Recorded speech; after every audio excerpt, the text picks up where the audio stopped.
All right, guys, we got the Mercury back from the mechanic. It's been there for basically for the summer, and we still got some issues. And as you can see, we now have disc brakes on the front, which is very nice and looks very nice.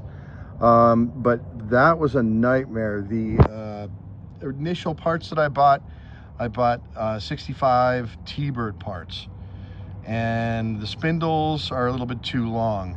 And as you can see right there, it's very close, the tire and the fender there. And I was having that problem before, but I thought I'd resolve that.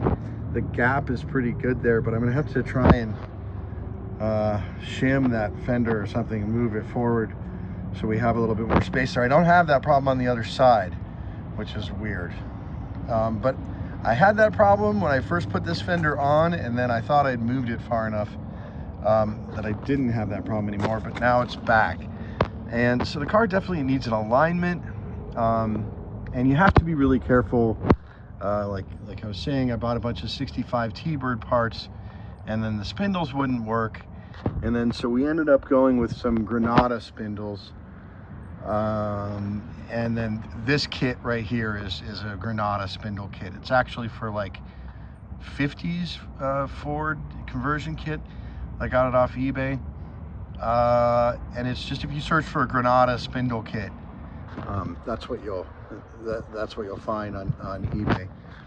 Or there's the same guy, he sells like original correct Granada caliper brackets, and that's what we were thinking. Maybe we could use the caliper brackets to use the other discs and rotors and calipers, but the caliper brackets, if we use that, would not fit those same calipers, and then we'd have to get different calipers, and then probably we'd have to get different hoses and everything else. So I have now just a whole bunch of like brand new 65, 66 T-Bird disc brake parts. That's exactly what I was afraid of happening, that I was going to buy all these parts and then they weren't going to fit.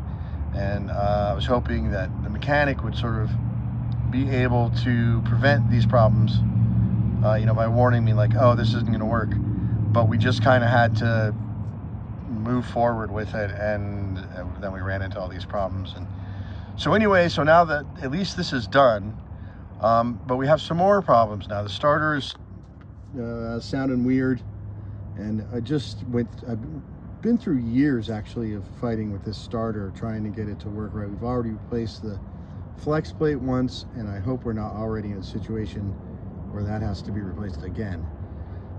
So the car is, it's fighting me, guys. It's just how it goes sometimes. You know, 2 steps forward, 2 steps back. Oh, and then as I was just about to put like the final coat of paint on this and then clear over that, the PPS cup fell off onto the ground and spattered all over the car. So it's one problem after another with this thing. It doesn't want to be done.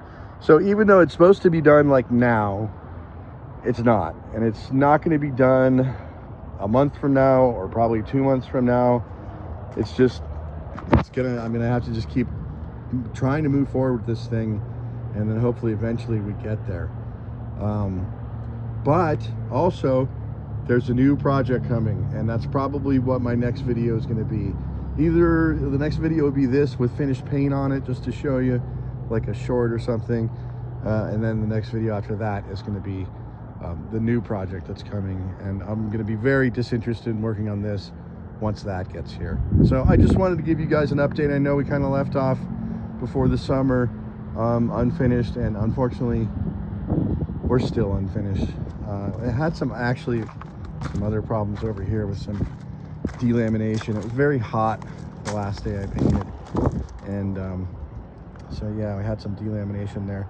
So I'm probably gonna have to sand off like a whole layer of paint here, but hopefully, you know, we can get a little flatter and get a little better, and in the end all this paint will be worth it. All right, guys, that's where we're at. Thanks for watching. Bye.